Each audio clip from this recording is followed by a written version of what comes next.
All right, welcome back to the Quakesaholics. On today's episode of Self-Imposed Existential Dread, we'll be discussing last weekend's 4-2 loss at home against Cincinnati. I'm going to throw it to my co-host Luis. What were your thoughts on the lineup ahead of the game? Yeah, so the lineup obviously was not our preferred lineup because Rodriguez is out injured with, I think it's a hip injury. And then we got the news, I think, a night before that Bruno Wilson underwent surgery for his hamstring, I believe it was. So, not great. Just in case we weren't already vulnerable enough in defense, we didn't have our starting center backs. We were also missing Greso, who was out on international duty with Ecuador. But the rest of the lineup was good. I thought that given the circumstances that Lucci was under, the lineup that he did put out there was the lineup that I would have expected for him to put out there. What were your thoughts?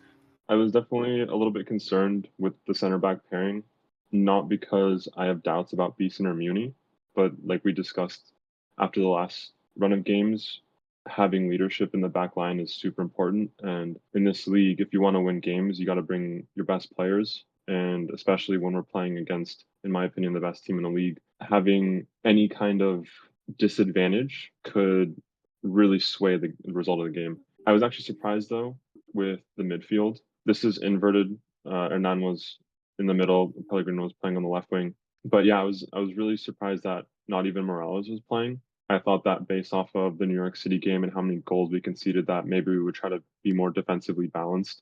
Morales was available. He came in as a sub later in the game. By that point, it felt like it was a little bit too little, too late. But going into the first half, despite not having Morales, I still felt like we were really good defensively. Yeah, I thought that the first half we played really well overall. I think we went into it was 0-0, I believe, at the halftime, but there was that one chance that Pellegrino missed. That was a bit of a sitter, if I'm being honest. But no, I think that overall we played well. It was an entertaining game as well. I think that like not just as a Quakes fan, but just generally it was an entertaining game to watch. It wasn't until the second half when we saw our first goal. It was an unfortunate one from Nico to well, it was the pass from Jackson Ewell to Nico. Nico unfortunately slipped. There was a lot of players slipping during the game.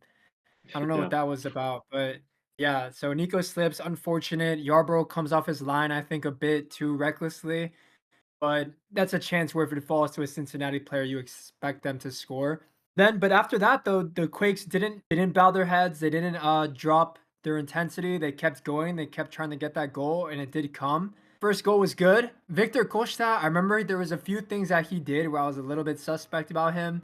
But no, the both the goals came from Victor Costa. The first one, a shot with a lot of power. The goalie could not keep his hands on the ball. It's parried out in front of Hernan, who does good to finish it. It's an acute angle, but he lifts it over the keeper. And then the second goal was great from Costa. It was Trauco-esque diagonal ball after he chips it over the pressing winger, leaves Espinoza in a one-on-one situation, and you expect him to score from there. We've seen him do that so many times where he just takes it onto his left foot and just finishes it. Really good from Espinoza. What did you think of the goals? So first of all, Costa second half and first half were completely different stories for him. I felt like we were talking about this during the game. In the first half, it seemed like he just couldn't find his place in the field. He just couldn't stay on that left back spot. And I feel like we were seeing him play in like the middle of the field. It was almost like trying to make up for us not having a six. Luckily, in the first half, that didn't cost us anything. So it is what it is. Second half, yeah, like you said, just amazing assists. I think it's only credited with one assist because it was a direct pass. The one with Hernan, I think because there was it was like a shot block. I don't know if they actually count that as an assist, but definitely was the author of the chance creation per se. After that second goal is kind of where things didn't go our way, and it's unfortunate because I definitely think that in the first half, Beeson and Muni, given the task at hand, performed really well. I was particularly really happy with the fact that we weren't scared to just clear the ball. There was a lot of times that Beeson, I think it was like two or three really big clearances. They weren't always perfect. There was one that did land sort of an open space for Cinci to have an open shot, but luckily on that chance, Nico dived in. Nico also had a lot of good sliding challenges. I think there was one in the second half where the stadium really got behind it. It was closer to the sideline in the midfield. Muni, I also think, given that it was his first MLS start, played really well. And it's just unfortunate that Akapo gets injured in the second half, has to come off, and I just think that that changed the way the back line looked. First with Marie just going pushing a lot higher on the field. I think that was kind of a theme with our back line where even when we were leading, we were still pushing really high up the field, and that kind of killed us with how quickly Cincinnati is able to transition and how fast they are in the counter. And with Acosta, that he can just send through balls right where they need to go. It just was not a good idea to give them that much space. Yeah, no, definitely. I thought that we were doing really well. And then I think it was around the 70th minute where things started to turn around and Acosta really started to get into MVP form out of nowhere. Just, I don't know. He was possessed by the spirit of Maradona or something. He, he was, yeah, he just really turned it on. There was that one where the first goal, well, his first assist of the night, it was we were really pressing for an extra goal, and it just gets turned over. I think Skahan tries to do a back heel, and then it just gets turned over. They pass it to Acosta. Muni flies into the challenge, and you wouldn't bet against Acosta making that pass into Kubo, who is one on one against Beeson. It's unfortunate that it goes between Beeson's legs. I thought he did what he could to try to stand him up, but unfortunate that it just the ball just went through his legs against his running path. And yeah, I do think that Muniz was a bit rash going into that challenge. This is something that I've seen multiple times before where I think it's a side effect of the way Quakes play because they put so many players up forward. A lot of the time, when it gets turned over, maybe in those one-on-one duels on defense, the players feel like, "Oh shoot, I need to go win this challenge," and a lot of the times it just doesn't really work out. That doesn't really work out. So yeah, that one was unfortunate, and then the other two, the second one from Kubo was the one where, again, Acosta just gets the ball, I think around the top of the box, and he just runs into the box, beats a lot of players who try to get a foot on it, and they just can't clear it. He's just too quick for them, and then it just lands into Kubo's feet, and it's an easy finish for him again. And then the last one, another one like the first goal that Kubo scored, where the Quakes are attacking, attacking, attacking. And at this point, it makes sense because we're losing 3-2. But again, it we lose the ball, and then in transition, center back clears it out. It lands to a Cincinnati midfielder who then plays it down that left side. Muni is caught up too high again, similar to the first goal that Kubo scored, and finds Lucho Costa, and he just another really nice through ball into Kubo, who after he's getting his second, he's just gonna get his third. For this fourth goal that you're talking about, it feels really similar to how things fell apart in New York. Yeah, Muni did push up really aggressively, but part of that is because we're in attack. And I don't think this is just a player mistake. I think this is also a system mistake per se, because if you look at Vitor Costa on the other side of the field, they are in line. And that makes me think that these are instructions that Lucci is telling them to push and go for the goal, go for the equalizer. And it's unfortunate that Mina doesn't recognize that situation quick enough to see that Acosta is behind him. But while it is a mistake, I don't want to be overly critical because Acosta is an MVP caliber player. He has literally won the MVP. They like Cincinnati are the defending Supporters Shield winners. You hear that saying that good teams win at home and great teams win on the road. Cincinnati is a great team, and they're going to punish us in these situations. And for that reason, I don't want to be too critical of Munich. Like we mentioned at the beginning of the video, it's unfortunate that we had our two starting center backs out for this game. By this point, Muni, this is his first MLS start of his career. It makes sense that maybe with, playing 86 minutes of football, a small lapse of concentration, he's not checking his shoulder the second Cincinnati wins that ball back. And like you said, yeah, it's unfortunate that it does fall to potentially the best playmaker in the league, other than Messi, of course. But yeah, definitely, I don't want to slag off Muni for this one, but it's unfortunate, and I also think that it feels like another one of those games that got away from us, and the XG on the night was 3 for us and 2 for them. And it's another one of those games where it feels like we deserved more goals than we got, and we deserved to concede less than we did.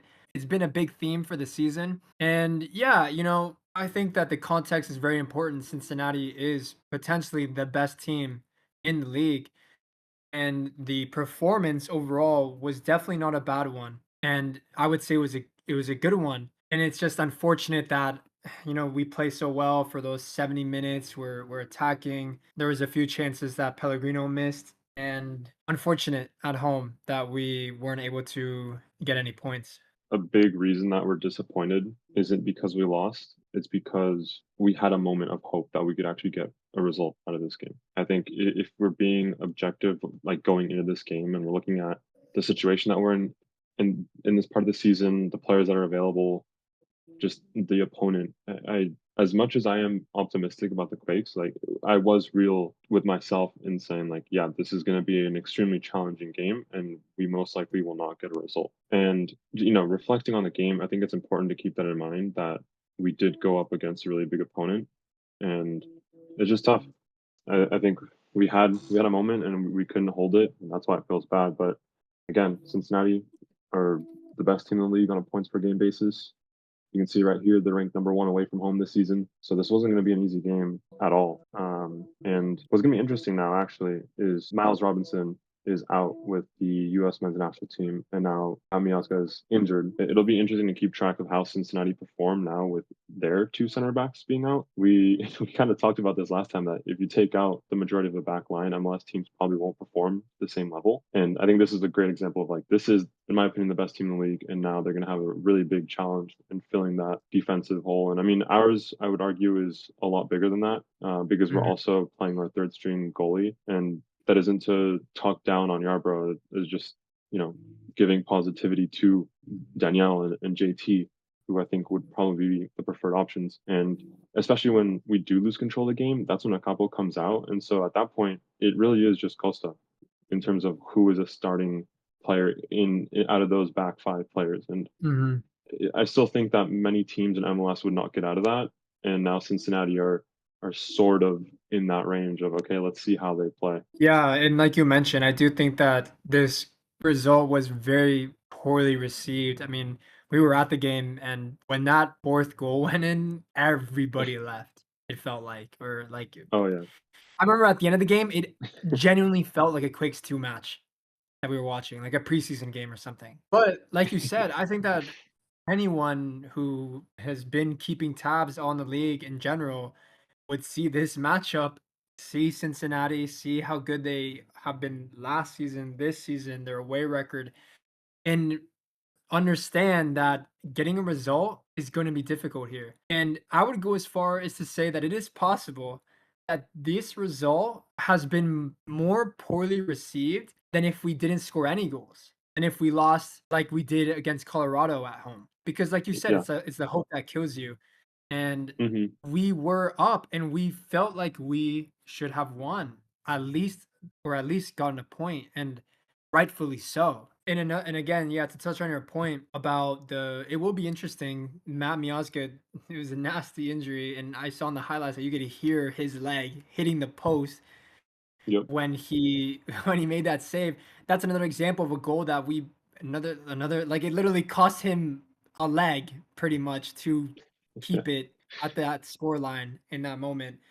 So yeah, and with Miles Robinson out, it's going to be interesting to see how other teams compete. And I think that for those who do, if they do find trouble, possibly, and I think that it might give our defense some grace to, and just remind fans to kind of have their Be realistic. expectations. Exactly, yeah, just more realistic expectations. And yeah, because like you said, this is not the lineup defensively that we would like to have. Yeah, and also just to clarify, I'm not saying to give up hope or to stop supporting the team. That is, I will never say that. And I will always support this team. We will always support this team. But I think you can separate that feeling of before the game, you be realistic during the 90 minutes, full support. and then after the game to be realistic in your reflection and your critiques of the team.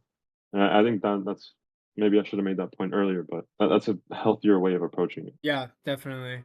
Yeah, and especially like I mean, you and I, we read the things that people say on Reddit, the things that people say on Instagram, and I think It's that it is awful. important for for people to just kind of like be realistic about things. And yeah, I do believe that there is a narrative throughout the season. Defensively, we have been poor throughout the season, and maybe there are some systematic issues. Maybe it does reflect on Lucci's philosophy, but I also think that you do also have to take each game individually and understand the context into that game and the events that happened in that game. Because yeah, that's just the nature of the game. There's a lot of small margins that determine that determine outcomes. I mean, yeah, we did this exercise last time. You look at some of these comments, like this one. Gressel hasn't even played the last 2 games. At this point, given the last 2, well, specifically the last lineup at New York City, Gressel was available and did not play.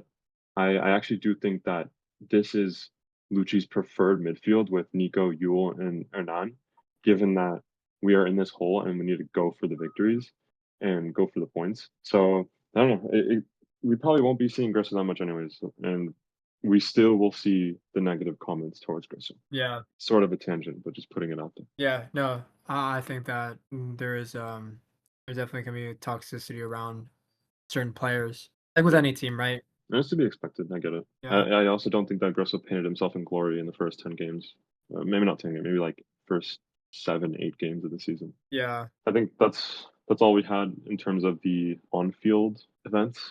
Do you wanna talk a little bit about what was going on off-field for anyone that wasn't at the game? yeah. So I think there's a big contributing factor as to why, aside from the fire drill that happened after Kubo scored that last goal, I think there's another big elephant in the room, I suppose, or loud silence, and that's from the ultras section who were noticeably gone.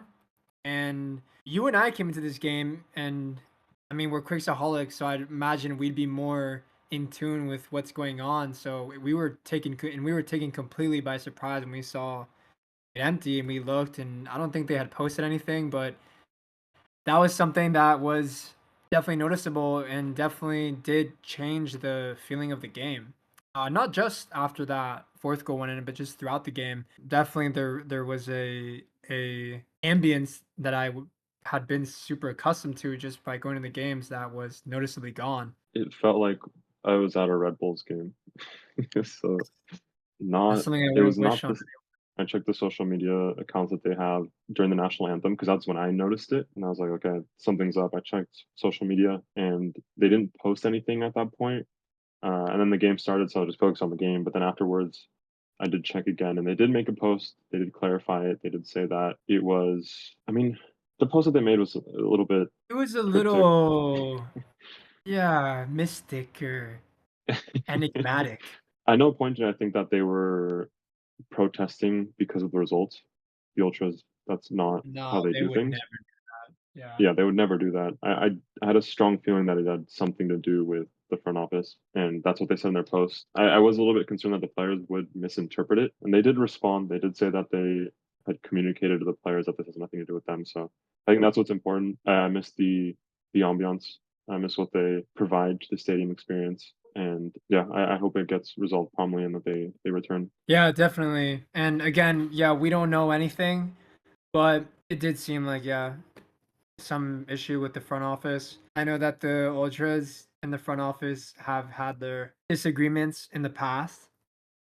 And yeah, hopefully they come back. Hopefully they can figure something out because I think that, especially in a season like this, the players need to feel like they do have that unconditional support that they have. So hopefully they something can get resolved, and we Yeah. can see them in the next couple home games or however long it takes. Hopefully they can figure it out as soon as possible. I don't even know if these people are regularly in the ultra section. At the start of the game, it was a lot emptier, and then I did notice in the second half, I think a lot of people were going down just because they wanted to be closer to the field. Yeah, Yeah, there's speculation going around. You can definitely read into it on social media, but yeah, we don't have any confirmation. yeah. So yeah, towards wrapping up, next game is gonna be a quick one. It's gonna be on Wednesday against Portland at home. I hope that Portland comes with only 11 players on the field and they don't play with 12, meaning the ref, or more than 12 really if you count VAR, because that's basically how they played against us last time. Yeah. And any thoughts ahead of this game? Well, I think it'll be easier than Cincinnati for sure. Well, on paper, it should be anyway. But yeah, there's definitely a bit of a grudge chip on our shoulder. At least there's a chip on my shoulder. I'd imagine the players also feel chip on their shoulder because they were quite literally robbed.